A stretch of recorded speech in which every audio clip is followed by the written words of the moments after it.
வணக்கம் நண்பர்களே, இன்றைக்கி வந்து நம்ம என்ன மூலிகை வந்து பறிக்க போகிறோம் பார்த்தீங்கன்னா கியா நல்லி தாங்க.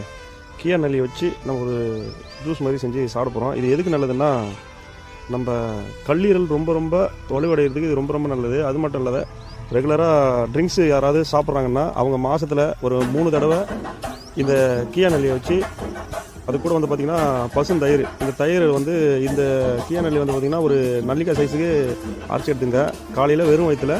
அது கூட வந்து பார்த்திங்கன்னா பசுந்தயிரை மிக்ஸ் பண்ணி சாப்பிடும்போது ரொம்ப ரொம்ப நல்லது கல்லீரலுக்கு. அது எப்படி சாப்பிடணும்னு சொல்லி பார்க்கலாங்க. நமக்கு தேவையான அளவுக்கு கியா நல்லியை பறித்து கொண்டுட்டோம். நம்ம இப்போ பறித்து எல்லாம் பறித்து போட்டு ரெடி பண்ணிக்கலாம்.